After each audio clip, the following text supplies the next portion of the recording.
My wife said my family always comes first. You're second. I replied, good to know. Then I moved myself to first in my own life. Separate finances, separate plans, separate future. When her family emergency came and she expected me to pay, I, 35 male, should have seen it coming. But you know how it is when you're in it. You make excuses, think it'll get better, convince yourself you're overreacting. My wife, 33, and I have been married 5 years. Her family's always been involved, really involved. The kind of involved where her mom has a key to our place and uses it, where her brother treats our garage like his personal storage unit, where family dinners aren't optional, they're mandatory. At first I thought it was sweet. Big family, close-knit, always there for each other. It took me about a year to realize always there for each other actually meant always there to take. Her brother needed $3,000 for a business opportunity that never materialized. Her sister needed help with rent, just this once, that turned into 4 months. Her parents needed a new AC unit, and somehow that became our responsibility. Always an emergency, always urgent, always my wallet. Every time I pushed back even a little same script, but their family. Like that explained everything. Like being related gave them unlimited access to our bank account. But I'm not here to talk about that. I'm here to talk about my birthday trip. We'd planned this coast vacation for months. Nice hotel, already paid for, time off approved. I was actually excited. Then her mom calls. Her brother needs someone to co-sign a loan. $8 grand. My wife's in the kitchen when she takes the call. I'm making coffee, half listening. Then I hear, of course we'll help. I'll cancel our trip. Didn't even ask me. Didn't even hesitate. Hold on, I said. We're not canceling. She put her hand over the phone. My brother needs us. Your brother needs a co-signer for a loan he'll default on. That's not our problem. Her face did this thing. This look I'd seen before, but never really acknowledged. Pure disbelief that I dare question a family decision. We're helping him. The trip can wait. No. She actually looked shocked. What do you mean no? I mean no, we're not canceling. We're not co-signing. I'm done funding your family's disasters. She told her mom she'd call back. Then turned to me with this expression like I'd just announced I was joining a cult. Why are you being like this? He's my brother, and I'm your husband, which apparently means Jack. That's not fair. You're right, what's not fair is me being an ATM for people who've never paid back a single loan. What's not fair is canceling our plans every time someone in your family snaps their fingers. What's not fair is, my family always comes first, she interrupted. That's just how it is. You come second. You knew this when you married me. Silence, like the air got sucked out of the room. Say that again, I said quietly. My family comes first. You're second. That's just reality. Family is forever, but, she trailed off, didn't need to finish. Message received loud and clear. Good to know, I said. So you understand? Will help? Nope, but thanks for the clarity. I walked out of the kitchen. She followed me, confused. Where are you going? To pack for my birthday trip. You can stay here and help your family. I'm going. You can't just go without me. Sure I can. You made your choice. I'm making mine. She sputtered something about being unreasonable, about not understanding family, about me being selfish. I just kept packing. Took the trip solo. Actually invited my buddy instead. Had a great time. Posted pictures. She called me about 15 times. Didn't answer. When I got back, I'd made some decisions. Started separating everything. We'd always kept our own accounts mostly, but I'd been covering like 70% of expenses because I make more, and she always had some family emergency draining her funds. Set up a new checking account, changed my direct deposit, sat down with a calculator and figured out exactly 50% of every bill. Mortgage, utilities, internet, groceries, everything. That's what I'd pay. Not a penny more. She noticed pretty quick when her Visa got declined. I'd removed her as an authorized user on my card, the one she used for her family's constant emergencies. What the hell? She came storming into my office. My card doesn't work. Correct, I canceled it. You can't just cancel my card. It wasn't yours, it was mine. You were an authorized user, not anymore. Her face went red. How am I supposed to pay for things? With your money, like an adult. This is insane. We're married. And according to you, I'm second place, so I'm treating this marriage accordingly. You handle your priorities, I'll handle mine. She tried the whole guilt trip thing. How could I be so cold? Didn't I love her? What about our partnership? Partnership? I actually laughed. You literally told me I'm second to your family. There's no partnership here. There's you, your family, and then somewhere way down the list, there's me. So now I'm putting myself first. That's fair, right? You're punishing me. Nah, just matching your energy. She went to her parents' house, came back a few days later, probably expecting me to have cooled down or apologized or something. Instead, I turned the spare room into my office. Her craft supplies were boxed up in the garage. What did you do to my room? Got myself an office, needed a space that's mine. That was my room. Was it? I pay half the mortgage. This is my house too, I'm using my space. We barely spoke after that. I started doing my own thing. Signed up for a woodworking class, joined a softball league, made plans without her. When she asked where I was going, I'd just say out. Her family's weekly Sunday dinners, stopped going. Every week she'd ask if I was coming. Nope, why not? Got plans. What plans? What plans? It drove her crazy. She was used to me being available, being the guy who showed up and smiled and paid for things. Now I was just not. Things stayed tense like that for a while. Then the real emergency hit. Her brother. Turns out he'd been gambling, not like casual weekend poker. Underground games, serious money. He was into some people for 35 grand. My wife came home crying with her whole family. Parents, sister, the brother who looked like he'd gotten worked over. We need your help, her dad said. No hello, no how are you, just straight to it. With what? My son owes some dangerous people money. We need $35,000 by the end of the week. I looked at them all standing in my living room. Her mom crying, her sister looking desperate, her brother avoiding eye contact. That's rough, I said. Her dad's jaw clenched. We need you to help us. Why would I do that? You could hear a pin drop. Because he's family, her mom shrieked. He's your family, not mine. Apparently I'm not actually part of this family, remember? My wife grabbed my arm. Please, they could really hurt him. Probably should have thought about that before gambling 35 grand he doesn't have. Her brother finally spoke up. Dude, these guys are serious. I'm in real danger. Then sell your truck. That's worth what, 15 grand? Sell it. I need that for work. And I need my money for my priorities. You made your choices. Deal with the consequences. Her dad stepped closer. What kind of man abandons family in a crisis? The kind who was told he's second place. The kind who watched you all treat him like a walking ATM for 5 years. That kind. We took you in, treated you like a son. I had to laugh at that. You treated me like a bank. Big difference. Her mom started wailing. Please, we're begging you. He could die. Probably should have parented better then. My wife's face went pale. How can you be so heartless? Easy. I learned from watching your family. You want heartless? You've spent 5 years making it crystal clear I don't actually matter to you people. I'm just useful. Well, guess what? I'm not useful anymore. I'll divorce you, my wife said quietly. If you don't help, I'll leave. Okay, she blinked. What? Go ahead. Divorce me. Save me the trouble of filing myself. That's when her sister started screaming. Called me every name in the book. Her mom joined in. Her dad looked like he wanted to hit me. Get out of my house, I said calmly. All of you now. This is her house too, her sister yelled.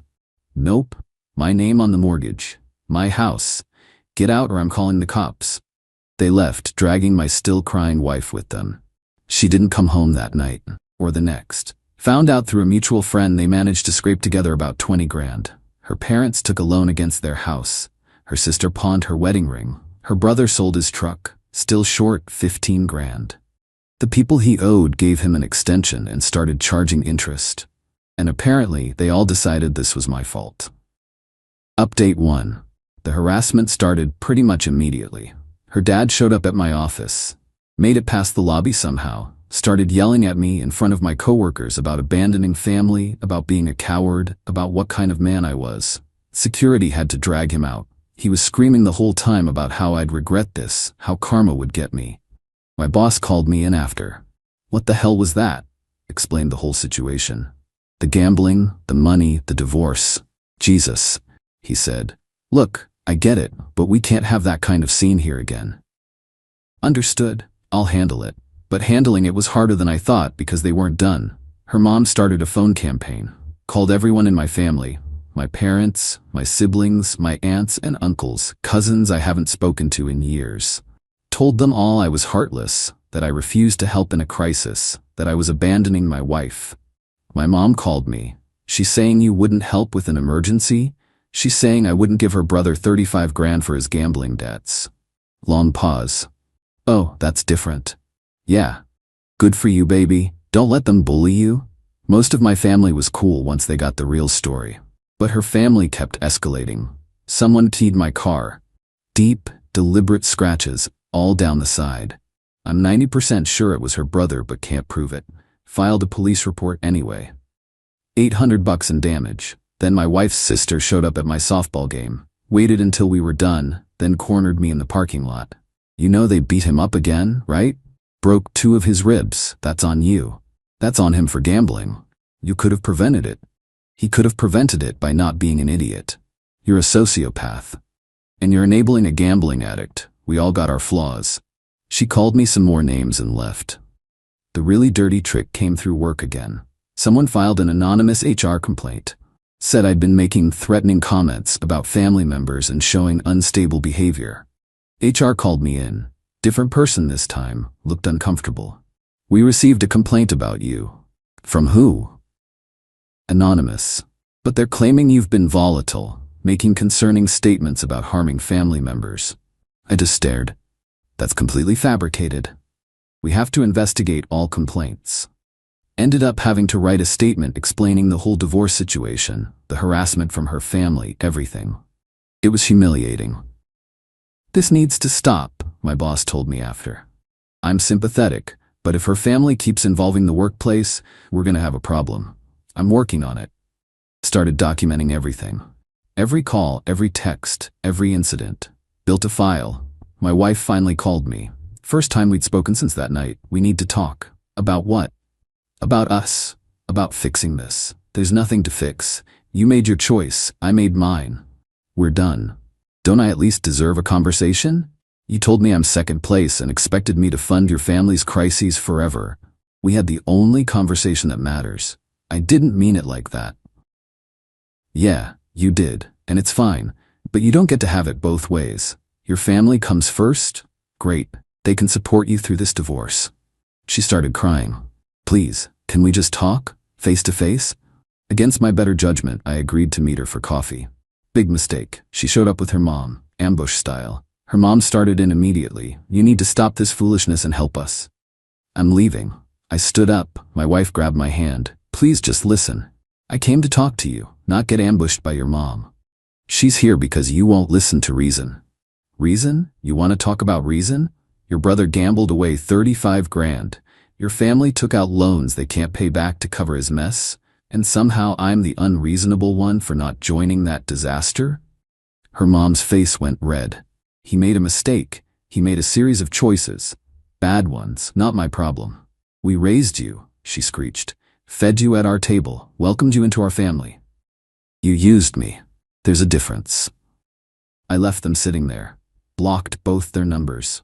The divorce papers came a week later. Along with some absolutely insane demands. She wanted half the house. Fine, standard. Half my retirement. Sure, that's how it works. But then she wanted me to pay her legal fees because the divorce was caused by my financial abandonment. And she wanted compensation for emotional distress to the tune of 10 grand. My lawyer actually laughed when she read it. They can't be serious. They're serious.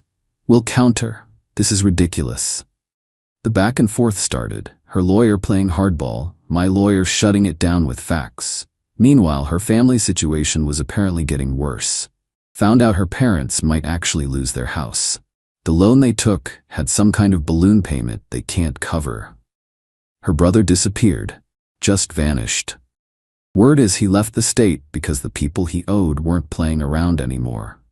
And her sister's marriage was falling apart because she pawned her wedding ring and her husband was pissed.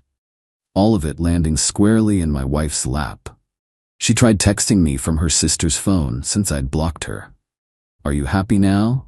My parents are losing everything, my brother's gone, my sister's getting divorced, all because you wouldn't help. I screenshot it and sent it to my lawyer. Didn't respond to her. What was there to say? Update 2: Court day arrived. She showed up with an entourage. Parents, sister, even some cousins I barely recognized. Like they thought numbers would intimidate me or something. Her lawyer looked smug. Had this whole presentation ready about how I'd systematically isolated and financially abused my wife. My lawyer brought receipts. Started with the spreadsheet. 5 years of family emergencies I'd paid for. Every loan, every bailout, every crisis. Total came to just over 24 grand. Not a penny repaid. Showed how I'd been paying 70% of household expenses despite us both working. Showed the credit card statements. $3,000 in cash advances the month before I canceled her access. All sent to family. Then came the text messages. Years of them. Her canceling plans for family stuff. The conversation where she said point blank, "My family comes first, you're second." The judge's eyebrows went up at that one. Her lawyer tried to spin it. My client was in an emotionally impossible situation, forced to choose between her husband and her family. Nobody forced her to choose, my lawyer cut in. She made that choice herself, explicitly, and my client accepted it and acted accordingly. Her mom couldn't help herself, started sobbing loudly in the back. "He abandoned us when we needed him most."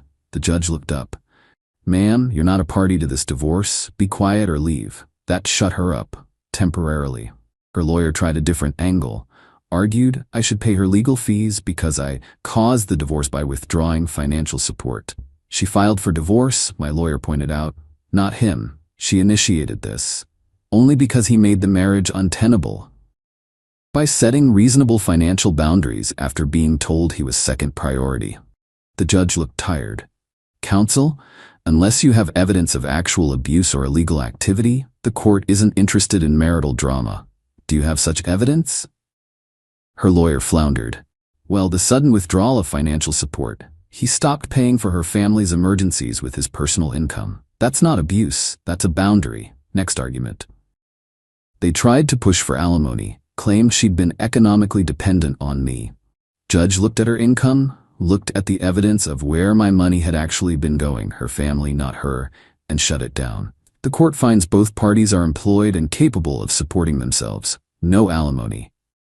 The final settlement: house gets sold, split 50-50. Retirement accounts divided per state guidelines. We each pay our own legal fees. No alimony. No contact. Her lawyer tried to argue, but the judge was done. Outside the courthouse, her dad tried one more time. "You're really going to let her family lose everything? We're going to be homeless. You took out loans you couldn't afford to cover gambling debts. That's on you. We welcomed you." As a wallet, yeah, I know. Good luck with that foreclosure. Her brother showed up out of nowhere. Must have snuck back into town. He was in my face immediately. "You think you're better than us?" "I think I'm smarter than you." He shoved me. My lawyer stepped between us, already on her phone with courthouse security. Touch my client again and we're filing charges. Security showed up fast. Escorted him away while he yelled about what he'd do to me, how I'd pay, all the usual empty threats. My wife just stood there crying while her mom hugged her. Her sister was on the phone, probably trying to find a place to stay since their parents were about to lose their house. Drove away while her dad yelled at me about karma. The house sold within a month. Got asking price. Market's good right now. After the mortgage, we each cleared about 85 grand. She needed hers immediately. Her parents' foreclosure was already in process. I put mine in a savings account and started looking at condos. Found out through friends what happened after. Her parents lost the house, moved in with her sister. Her sister's marriage didn't survive the stress. Husband filed for divorce. Her brother's apparently in another state, still dodging his debts. My ex is working 2 jobs trying to stay afloat. Her settlement money disappeared trying to help her parents. She's in a studio apartment now, broke and exhausted. Her family barely talks to her anymore. Apparently they blame her for letting me go and ruining their gravy train. The irony isn't lost on me. As for me, bought a condo downtown, 2-bedroom, nice balcony, modern kitchen. It's all mine. No compromises. No ugly furniture from her mom. No family photos I have to pretend to like. Been seeing someone new. She's a teacher, has her own life, her own money, her own boundaries. When she talks about her family, it's normal stuff. Nobody calling at midnight needing cash. We're taking it slow. Had one last contact with my ex. She got a new number, texted me. I hope you're happy. You destroyed my whole family because you couldn't help in an emergency. Thought about not responding, but I needed to say it one final time. Your family destroyed itself by treating people like ATMs and making terrible choices. I just stopped participating. Good luck. Blocked the number. My therapist asked if I felt guilty. No, I said, and I meant it. Why not? Because I didn't do anything wrong. They had an emergency. It wasn't my emergency. They had consequences for their choices. Those aren't my consequences. She nodded. Sounds like you've processed this well. Maybe I have. Or maybe I'm just done caring about people who never cared about me. Either way, I sleep fine.